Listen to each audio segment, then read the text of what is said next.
गृह मंत्री बनने से पहले अमित शाह का नाम चटनी घोटाले में भी शामिल था और नरेंद्र मोदी पर एलिगेशन लगे थे विजय माल्या को इलीगल तरीके से लोन दिलाने के। राहुल गांधी ने तो यहाँ तक कह दिया था कि आई लव। वहीं दूसरी ओर केजरीवाल सिर्फ इसी एक बात के लिए अड़ जाते हैं कि सीबीआई की जब इन्वेस्टिगेशन होती है तो यहाँ तो सारा गेम ही उल्टा हो जाता है। हमारे भारत की लोकसभा में 550 सदस्य होते हैं और राज्यसभा में 250।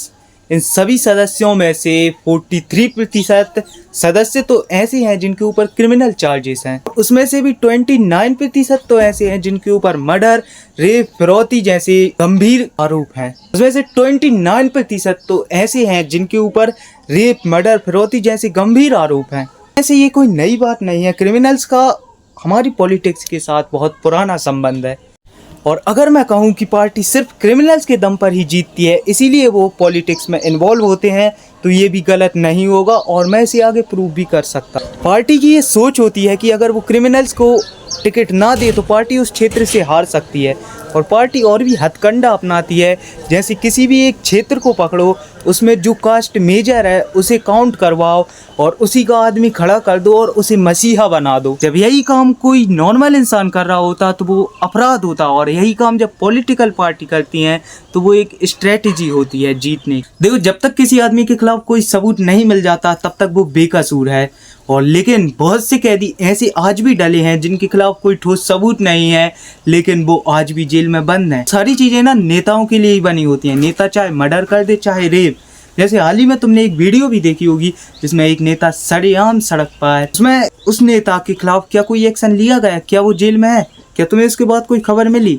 नहीं, क्योंकि सारे न्यूज़ चैनल्स को दबा दिया गया और उसके आगे की कोई कवरेज होने ही नहीं दी गई। ये सारी जो राहतें और कानून होते हैं वो नेता अपने हिसाब से बनाते हैं और वो राहतें सिर्फ नेताओं के लिए तक ही सीमित होती हैं। नेताओं का सिर्फ क्रिमिनल्स के साथ ही नहीं, घोटालेबाजों के साथ भी बहुत गहरा संबंध होता है।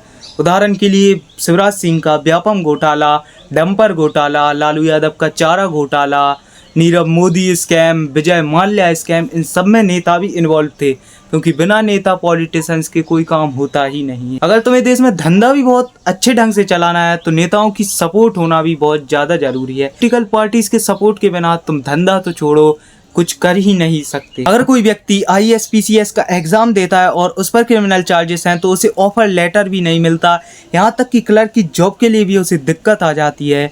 लेकिन वहीं नेता, उसके ऊपर भले ही कितना बड़ा क्रिमिनल चार्जेस हो, वो बड़ी से बड़ी पोजीशन हासिल कर सकता है। भारत में इतना भ्रष्टाचार फैला है कि भारत की GDP का 26% यानी 1.6 ट्रिलियन डॉलर तो फॉरेन बैंकों में ही जमा है। वैसे इन क्रिमिनल्स का इन्वॉल्व होना एक बहुत छोटी समस्या है और इसके अगेन में ADR ने दिल्ली हाई कोर्ट में एक PIL भी फाइल की थी 1999 में और दिल्ली हाई कोर्ट ने उस PIL को एक्सेप्ट भी कर लिया था और ये बात वहीं ख़त्म हो गई थी।